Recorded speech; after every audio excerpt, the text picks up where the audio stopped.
Perlas de la epístola de Pablo a los Efesios. ¿Cómo deben relacionarse los padres con los hijos?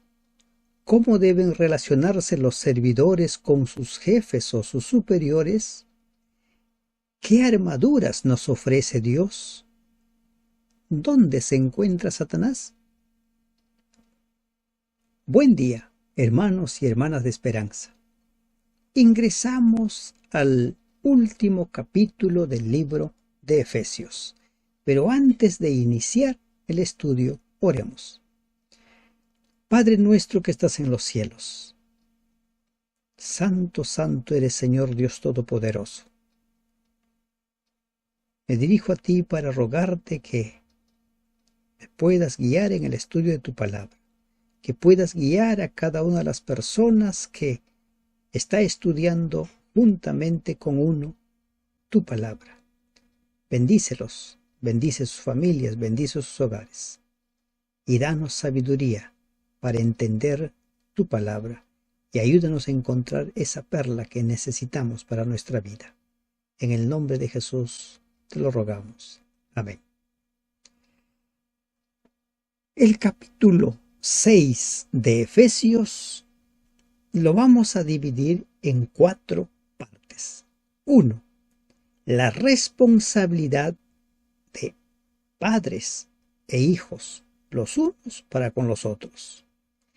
La responsabilidad o la relación entre los siervos y los amos. En nuestros días ya no hay siervos y amos, hay servidores y los jefes, los administradores. Y del 10 al 20 vamos a dedicar el tiempo para hablar, para estudiar lo relacionado a la armadura de Dios. La armadura es de Dios puesta al servicio del cristiano. Y en los últimos 4 versículos, el apóstol se despide, concluye y se despide. ¿Cómo les va su estudio hasta este momento? ¿Nos está quedando claro cuál es el propósito del libro? Recuerden que el objetivo del libro, el tema del libro, es la unidad en Cristo. Y a lo largo de estos capítulos el apóstol nos ha hablado, primero, que hay un plan de salvación establecido desde antes de la fundación del mundo. Luego, que el mismo poder, ese mismo poder que resucitó a Jesús, está a nuestro servicio. En el capítulo 2 nos ha hablado acerca del antes y el después, cómo éramos antes de conocer a Cristo y cómo somos ahora que conocemos a Cristo. Hay un antes y hay un después. En el capítulo 3 hemos hablado acerca del misterio oculto que se manifestó en esos días, el misterio en favor de los gentiles, en favor de nosotros. Luego viene los dones, cuál es el propósito de los dones, y a partir del capítulo 5, o incluso de la segunda parte del capítulo 4, el apóstol nos enseña cómo deben vivir todas las personas que están bajo la gracia. La salvación es por gracia. Somos creados para buenas obras. ¿Y cuáles son esas buenas obras? Lo hemos visto en el capítulo 4, la segunda parte, capítulo 5. Y vamos a ver en la primera parte del capítulo 6. Hijos, obedeced en el Señor a vuestros padres, porque esto es justo. En los versículos del 21 hasta el 33, el apóstol nos habla cómo debe ser la relación entre los esposos. El ejemplo a seguir es cómo se relaciona Cristo con su iglesia. Y ahora se nos habla acerca de cómo se debe relacionar el hijo con el padre. Hijos, obedeced en el Señor a vuestros padres, porque esto es justo. No perdamos de vista esta parte, en el Señor. Cuando un padre se comporta de una forma realmente irresponsable, como un déspota, como un tirano, el hijo no está obligado a obedecerle. Por eso el apóstol dice, obedeced en el Señor a vuestros padres. La fe del Hijo en el Señor, la fe del Padre en el Señor. Cuando Cristo está en el medio, las relaciones son saludables.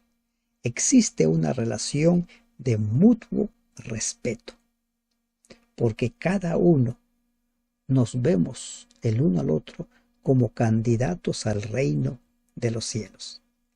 Y miren, este es un imperativo, obedeced en el Señor.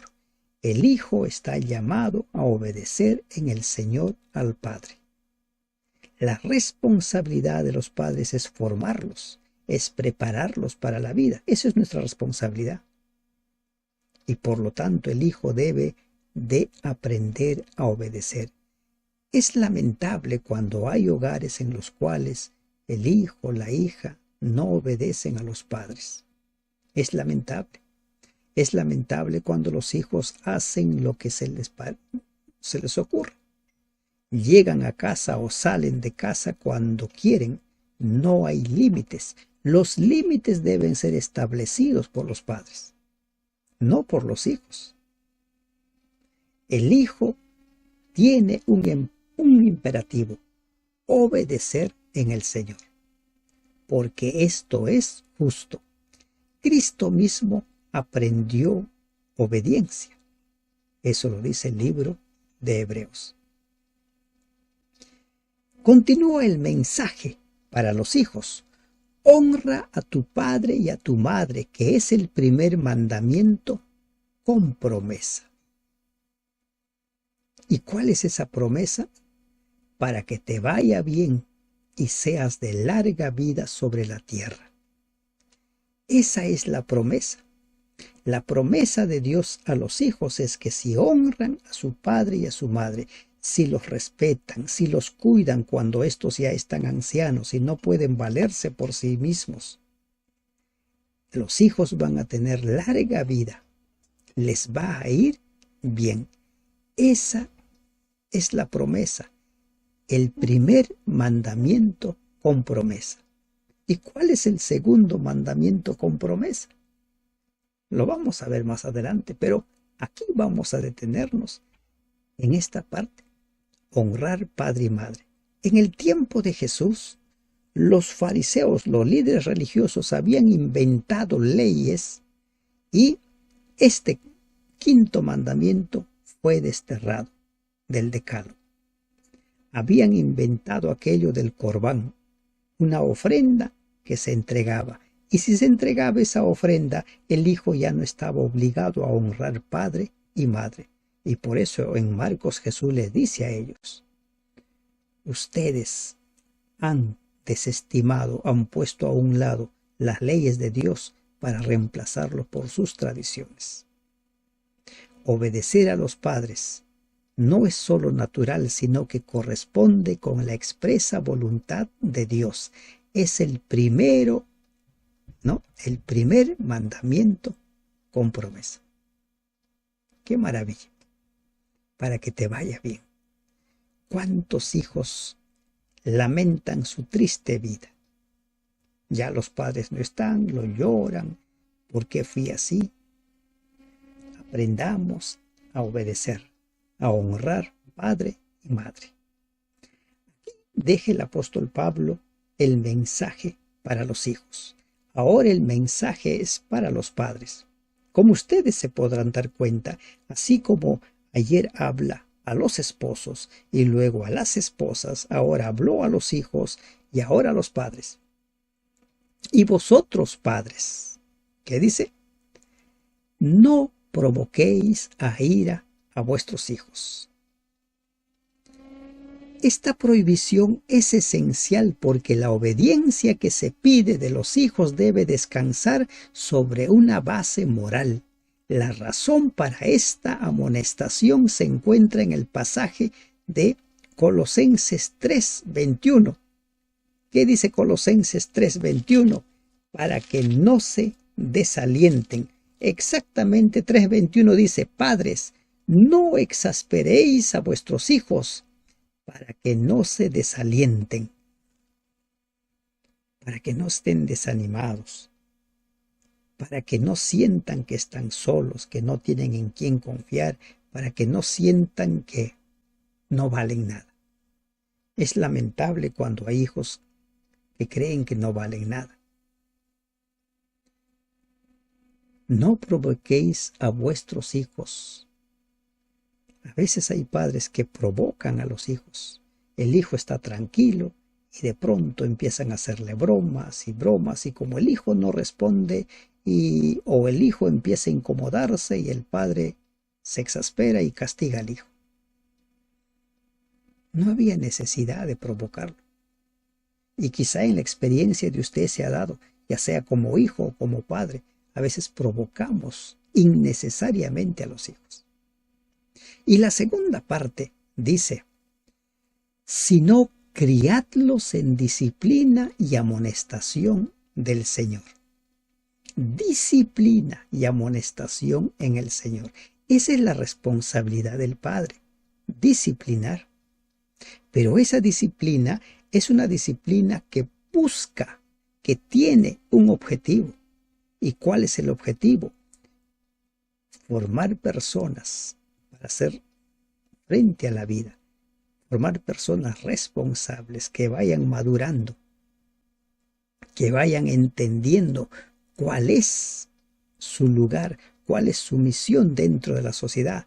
La disciplina, el castigo y la instrucción del Señor son manifestaciones de su amor, como dice Apocalipsis 3:19. ¿Qué nos dice Apocalipsis 3:19? Dice lo siguiente: yo reprendo y castigo a todos los que amo. Sé pues celoso y arrepiéntete. Y lo mismo debe ser en el caso de los padres. Reprender, amonestar, pero con un propósito: formar personas de bien, como dice la segunda carta a Timoteo. La Biblia es inspirada por Dios, útil para reprender, para amonestar, para formar personas de bien. Cuando usted discipline a sus hijos, le pueden servir responder a 3 preguntas. 1. Cuando hay una inconducta, antes de castigar, pregúntese usted, ¿por qué lo hizo? Y en ese por qué lo hizo, trate de entender los sentimientos de sus hijos. Porque a veces nosotros creemos, conscientes o inconscientemente, que los hijos no tienen sentimientos. Después de responder a la pregunta ¿por qué lo hizo?, que le va a ayudar a buscar la causa de la inconducta, haga una segunda pregunta. Aprovechando este incidente, ¿qué le puedo enseñar? ¿Qué lecciones le puedo dar? Quizás le puede enseñar usted a solucionar problemas. Quizás le puede enseñar usted a tomar decisiones más sensatas. O a darse cuenta de su inconducta. Y la tercera pregunta que debe usted responderse es: ¿cómo le enseño? No todos aprenden de la misma manera. Así usted tenga 2 hijos, 3 hijos, cada uno aprende de una forma distinta. ¿Cómo le enseño? Primera pregunta, ¿por qué lo hizo? Segundo, ¿qué le enseño? Y tercero, ¿cómo le enseño? El propósito de la disciplina es ir criando hijos temerosos de Dios, hijos de bien para la sociedad, en disciplina y amonestación del Señor. ¿Cómo nos disciplina Dios? ¿Cómo le ha disciplinado a usted Dios? ¿Cuánta paciencia y tolerancia nos tiene? Ahora, en los versículos 5 en adelante, el Señor nos habla cómo debe ser la relación entre el amo y los siervos. ¿Cómo debe ser? Pero miren, en nuestros días ya no hay amos y siervos. Quizás usted sea un empresario y tenga trabajadores, o quizás sea usted un trabajador y tenga jefes. ¿Cómo debe ser esa relación? Si usted es jefe, ¿cómo debe tratar a sus trabajadores. Y si usted es un servidor, ¿cómo debe tratar a sus superiores? Siervos, se dirige al trabajador, al servidor, al obrero, al empleado, ¿no? Obedeced a vuestros amos terrenales con temor y temblor. La obediencia. Y miren, en los tiempos de Pablo, el siervo era el esclavo. Recuerden, Onésimo, esclavo, que había huido.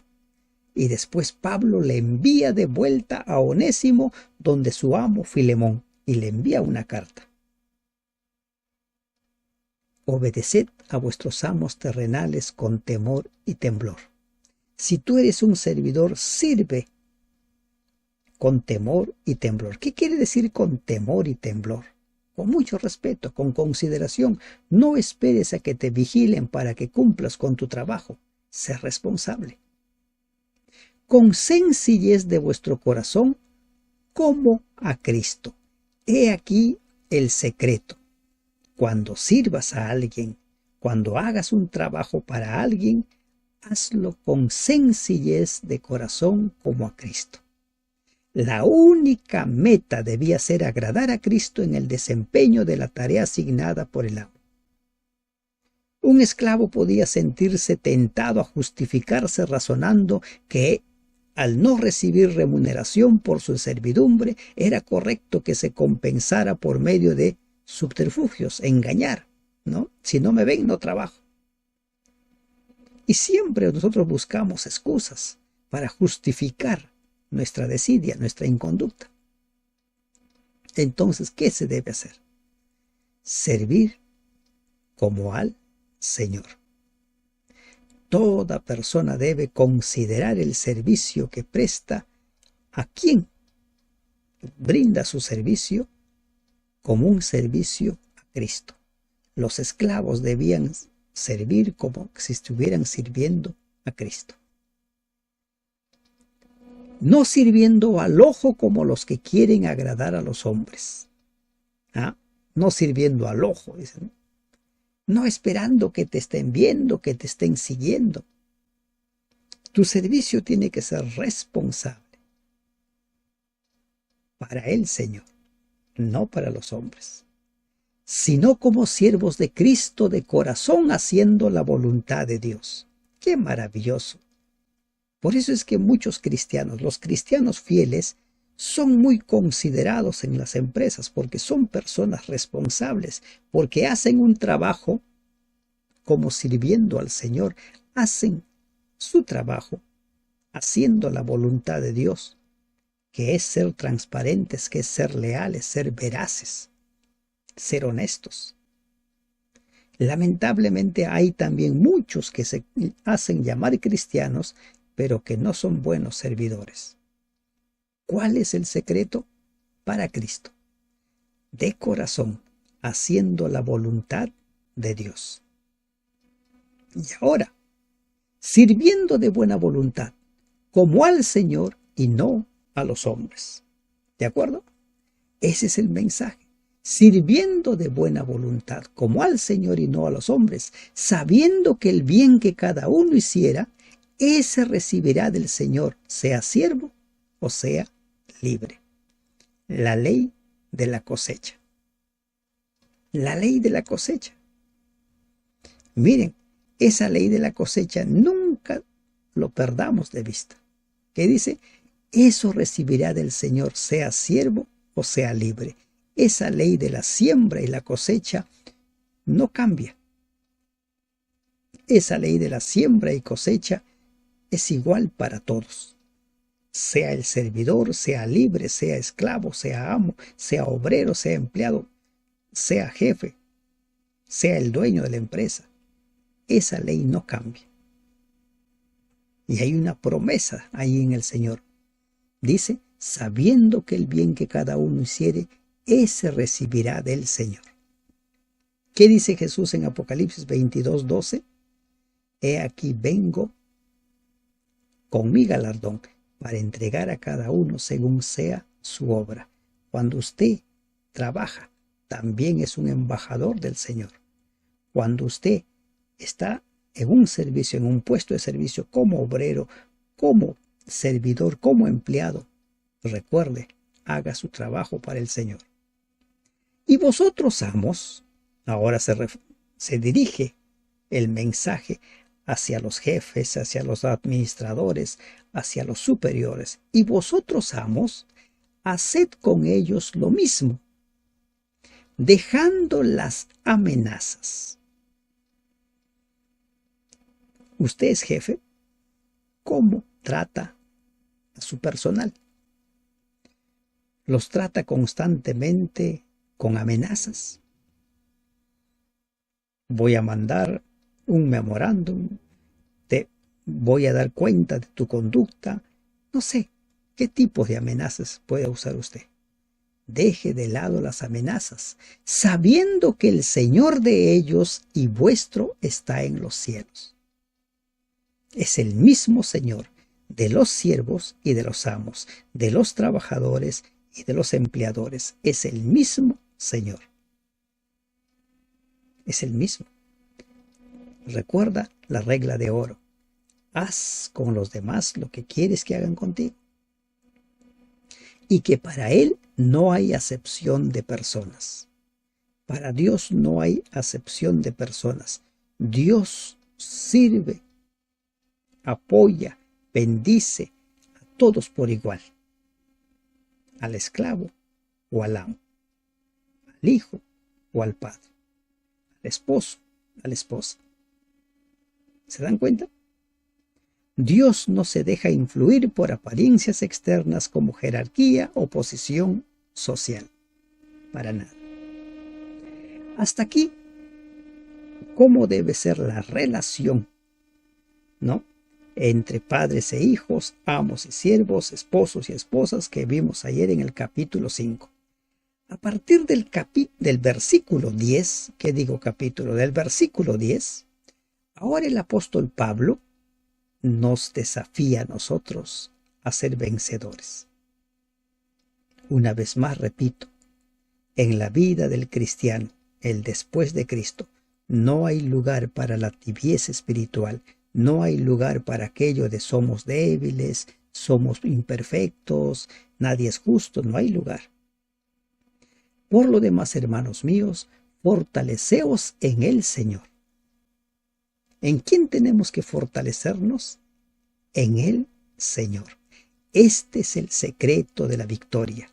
Si no permanecemos en el Señor, nuestra fuerza se va a debilitar. Recuerden Juan 15, 4 al 7. Si no estamos íntimamente ligados como los pámpanos a la vid, nos morimos.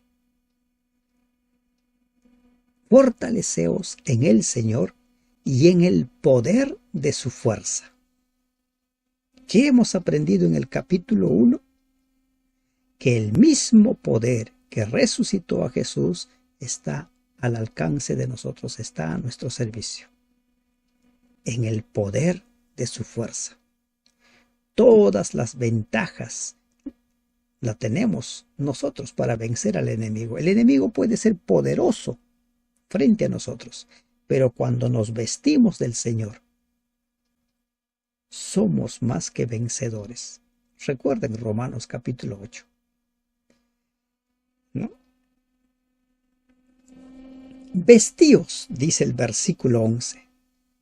Recuerden, hemos visto en el capítulo 4, donde se nos invita a dejar las vestiduras antiguas y vestirnos del nuevo hombre.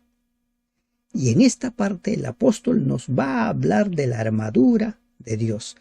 Y el mismo capítulo, allí mismo se explica qué es cada una de esa armadura. Vestíos de toda la armadura de Dios. Ponte la armadura. Pero no dice una, no dice dos. Dice toda la armadura del Señor. Aquí se nos insta a ponernos la armadura. Es esa armadura que nos va a proteger, es esa armadura que nos va a hacer vencedores. Si te vistes de esta armadura, Ya en tus labios no habrán palabras como soy débil, la carne es débil. Vestíos de toda. ¿Y cuál es esa toda armadura? Lo vamos a ver en breve. Para que podáis estar firmes contra las acechanzas del diablo. Contra las acechanzas del diablo, para que puedas estar inconmovible, firme. Satanás lo más que puede hacer es tentarte. Y si te vistes de toda la armadura del Señor, las acechanzas del diablo no van a poder con nosotros. Si nuestro conflicto fuera solo con los hombres, la necesidad de una armadura no sería tan evidente. Pero tenemos que enfrentarnos con las estratagemas y las sutilezas del diablo. Las tentaciones que sufrió Cristo revelan cuán sutil es el método del diablo, siempre dirigido a los puntos más débiles de la naturaleza humana. Porque no tenemos lucha contra sangre y carne, sino contra principados, contra potestades, contra los gobernadores de las tinieblas de este siglo, contra huestes espirituales de maldad en las regiones celestes. Cuando habla de carne y sangre, el apóstol está hablando de las personas. No tenemos lucha contra seres humanos, sino contra todo el ejército de Satanás. Si tuviéramos que resumir todo esto, principados, potestades, gobernadores de las tinieblas de este siglo, huestes espirituales de maldad en las regiones celestes, podríamos resumirlo contra todo el ejército de Satanás. ¿Se dan cuenta por qué podemos ser fácilmente vencidos? Porque Satanás viene con todo su ejército, con todo su poderío. Pero ahora, permítanme hacer un breve paréntesis aquí. Se habla mucho que Satanás y sus ángeles están en el infierno, ¿verdad? ¿Qué está diciendo el apóstol Pablo por inspiración del Espíritu Santo? ¿Dónde está Satanás y todo su ejército? ¿En el infierno o aquí en la tierra? No existe infierno. Bíblicamente, recién el lago de fuego va a surgir cuando descienda fuego del cielo. Apocalipsis capítulo 20. Satanás y toda su hueste fue arrojada no al infierno, fue arrojado a la tierra, dice Apocalipsis 12. Y es lo que está diciendo Efesios. Nuestra lucha es contra el ejército de Satanás, contra su ejército, aquí en la tierra. Presten atención a ello. Entonces ahora el apóstol va a empezar a describir qué es lo que tenemos que hacer, qué armaduras tenemos que usar. Por tanto, tomad toda la armadura de Dios para que podáis resistir en el día malo y habiendo acabado todo, estar firmes. Una vez más que dice, tomen. Toda la armadura de Dios está lista para que la usemos y Pablo aconseja al cristiano que se la ponga. Un ejército debe estar plenamente pertrechado antes de salir al campo de batalla. Y la orden es, tomen toda la armadura de Dios. No puedes dejar uno solo. No puedes dejar uno solo. Un soldado protegido con solo la mitad de la armadura puede pagar muy caro su descuido y temeridad. Vamos a ser vencidos. ¿Y para qué tenemos que ponernos toda la armadura? Para que podamos resistir en el día malo. ¿Cuándo es ese día malo? Ese día malo es el día de la tentación. Ese día malo para algunos será el día de la persecución. Ese día malo para algunos será el día en el cual tengan que defender su fe ante tribunales. Ese día malo será aquel día en el cual se vean cara a cara con la muerte. Para mantenerse firmes. Hay quienes tiemblan cuando por ahí surgen los predicadores que hablan, se viene la ley dominical y la gente empieza a tener miedo. Si te pones toda la armadura de Dios, no tendrás miedo ni de día dominical, ni de persecución, de nada, porque estarás vestido con toda la armadura de Dios, porque habrás aprendido a depender del Señor. Y habiendo acabado todo, estar firmes. La corona de vida, estimados hermanos, es para el vencedor, no para el que lo intentó, es para el vencedor. Y nosotros estamos llamados a ser vencedores porque toda la armadura de Dios está a nuestro servicio, porque el mismo poder que resucitó a Jesús está a nuestro servicio, porque Cristo está de nuestro lado. Jesús dice en Mateo 24, el que persevere hasta el fin, ese será salvo. Sé fiel hasta la muerte, dice Apocalipsis 2, y yo te daré la corona de vida. Lo mismo dice Santiago 1, el que se mantenga firme hasta el final. Y aquí dice, y habiendo acabado todo, estar firmes. ¿Y cómo vamos a estar firmes? Cuando nos pongamos toda la armadura de Dios. Ahora se empieza a describir la armadura. Estad pues firmes, ceñidos vuestros lomos con la verdad. Ceñidos vuestros lomos con la verdad, y vestidos con la coraza de justicia. Ceñidos. El cinto que ceñía al soldado mantenía unidas todas las partes de la armadura que de otro modo le habrían estorbado los movimientos. Ese cinto simboliza la verdad.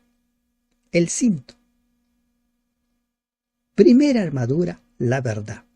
Pablo está haciendo acá una descripción de la armadura del soldado romano, de ese ejército que era invencible prácticamente en esos tiempos. Posiblemente si escribiera en nuestros tiempos, tomaría como referencia la armadura de algún otro país. ¿Cuál es la primera armadura? La verdad. El cinto, la verdad. Y luego dice, vestidos con la coraza de justicia. La verdad, estimados hermanos, antes de continuar, la verdad es lo que nos va a mantener en pie, es lo que nos va a ayudar a responder a las mentiras del Satanás. Ahora dice la coraza de justicia. La coraza protegía el corazón del soldado. La justicia conserva la vida del creyente y protege los órganos vitales de su vida espiritual. La justicia. Practicar la justicia. Recibir la justicia. Jeremías dice que la justicia es Dios, es Jehová. La verdad, la justicia. Tercer implemento. Y calzados los pies con el apresto del Evangelio de la paz. Calzados los pies. Los soldados romanos se protegían las piernas con una especie de canilleras o grebas y calzaban sandalias. Esto era necesario para no estorbar los movimientos en un terreno escarpado. Dice, con el apresto del Evangelio de la paz. O preparación, apresto o preparación. La figura que emplea Pablo sugiere que las sandalias servían al soldado para estar firme y no tanto para correr. Por lo tanto, el cuadro que se presenta es diferente del que encontramos en Isaías 52:7. Pablo está describiendo al soldado romano, no perdamos de vista. ¿Y cuál es esta tercera armadura? El Evangelio de la paz. Jesús dijo, yo no he venido a traer paz, sino espada. Pero ¿de qué habla del Evangelio de la paz? La proclamación del Evangelio de la paz se relaciona íntimamente con lo que sucede en la vida de la persona, en esa relación con Dios. Cuando se habla de gozo, Podemos estar en medio de la tormenta, pero podemos sentirnos seguros, firmes. ¿Se dan cuenta? La verdad, la justicia, el Evangelio. Las buenas nuevas de salvación. El Evangelio es básicamente la buena noticia de que los hombres no tienen por qué morir, lo cual es muy animador para el guerrero que está enfrentando a sus enemigos implacables. Se mantiene firme en el conocimiento del Cristo encarnado, crucificado, resucitado y glorificado, que es el corazón del Evangelio y la causa de que disfrute de paz. Por el momento, 3 armaduras: la verdad, la justicia, el Evangelio de la paz. Sobre todo, tomad el escudo de la fe. 4ª armadura, la fe. El escudo. El escudo romano era grande, se dice que era más largo que ancho, que prácticamente cubría todo el cuerpo. La fe es la victoria que ha vencido al mundo, como dice 1 Juan 5:4. Esta fe es activa como el escudo que se interpone para interceptar los dardos encendidos. Pero también está este escudo, esta fe es pasiva, pues confía en la liberación que viene de Dios. La verdad, la justicia, el Evangelio de la paz y ahora la fe, el escudo. Y tomad el yelmo de la salvación. El yelmo. ¿Cuál es el yelmo? El casco. El casco. Pero volvamos un momento hacia arriba. Dice, la fe con que podáis apagar todos los dardos de fuego del maligno. Apagar. La fe detiene los dardos de la tentación. La fe detiene los engaños, nos mantiene firmes, puestos los ojos en nuestro Señor. El yelmo. La cabeza, sede de la inteligencia y de la voluntad, es una parte sumamente vital que necesita especial protección. El yelmo de la salvación. El yelmo se denomina esperanza de salvación en 1 de Tesalonicenses 5:8. La salvación pertenece al pasado, al presente y al futuro. Romanos 8:24. Firme. Y la espada del Espíritu, que es la palabra de Dios. Y la espada del Espíritu. En otras partes de la armadura son solo defensivas, mientras que la espada del Espíritu es tanto defensiva como ofensiva. ¿Y cuál es esta espada? La palabra. La palabra de Dios no debe entenderse como limitada a las Sagradas Escrituras, sino a todas las revelaciones que el Espíritu Santo nos da. Me explico. El Espíritu Santo nos va iluminando. Hay promesas en Joel y en Hechos de que en los postreros tiempos el Señor levantará profetas, profetisas, jóvenes, ancianos, viendo visiones y todo, pero todos ellos irán en armonía con la voluntad revelada en la palabra de Dios. Por eso el apóstol Pablo nos habla de que debemos aprender a no pensar más allá de lo que está escrito. Cuando Pablo habla de la palabra, en sus tiempos solo estaba redactado el Antiguo Testamento. Y hay quienes sostienen que el Antiguo Testamento ya no sirve. ¿A qué se estaba refiriendo el apóstol Pablo? Al Antiguo Testamento. ¿Con qué enseñó Jesús? Con el Antiguo Testamento. Entonces dice, y la espada del Espíritu, que es la palabra de Dios. El cristiano puede abrirse paso con la espada del Espíritu, la palabra de Dios, a través de todas las vicisitudes de la vida, a través de todas las complicaciones de la vida. Tenemos que ponernos toda la armadura de Dios, absolutamente todo. La palabra de Dios, la salvación, la fe, la justicia, el evangelio de la paz. ¿Recuerdan los primeros? Vamos a retroceder, ¿no? Repasemos. ¿Cuáles son esas armaduras? 1. La verdad. 2. La justicia. 3. El evangelio de la paz. 4. La fe. 5. La salvación. Y 6. La palabra de Dios. Y se cierra, aunque esto no lo menciona Pablo como parte de la armadura, pero forma parte de la experiencia del cristiano, orando en todo tiempo con toda oración y súplica en el Espíritu, y velando en ello con toda perseverancia y súplica por todos los santos. La oración es vital porque por medio de la oración nos conectamos con nuestro Creador. Y oremos los unos por los otros. ¿Para qué dice velando en ella con toda perseverancia y súplica por todos los santos? Hemos de orar los unos por los otros para que el mensaje siga llegando a más corazones, a más personas.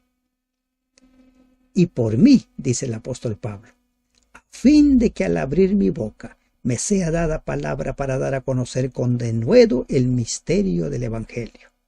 Por mí. Siempre necesitamos que los demás oren por nosotros. El apóstol estaba encarcelado, pero él seguía enseñando, él seguía predicando. ¿Y qué pide? Para que el Espíritu Santo le dé la palabra necesaria para evangelizar, por el cual soy embajador en cadenas, que con denuedo hable de él como debo hablar. Preso, pero no dejó de predicar. Preso, pero seguía hablando del misterio que se le había revelado. Preso, pero seguía testificando, evangelizando. ¿Se dan cuenta? Aún en las circunstancias que parecen adversas, debemos seguir testificando. Los versículos finales son una conclusión y la despedida del apóstol. Para que también vosotros sepáis mis asuntos y lo que hago, todo os lo hará saber Tíquico, hermano amado y fiel, ministro en el Señor. Pablo siempre mantuvo comunicado a las iglesias sobre lo que estaba sucediendo con él, y había buenos colaboradores. Uno de ellos era Tíquico. Él llevó las cartas. Él fue llevando esas cartas, el cual envié a vosotros para esto mismo, para que sepáis lo tocante a nosotros y que consuele vuestros corazones, que no estén preocupados, que no estén allí en zozobra. ¿Qué habrá pasado con Pablo? ¿Qué será de Pablo? Ya se habrá desanimado, se habrá alejado del Señor por tanta prueba. No, allí estaba Tíquico, uno de los muchos colaboradores que tuvo Pablo, llevando el mensaje para que la iglesia se mantenga firme, para que la iglesia persevere.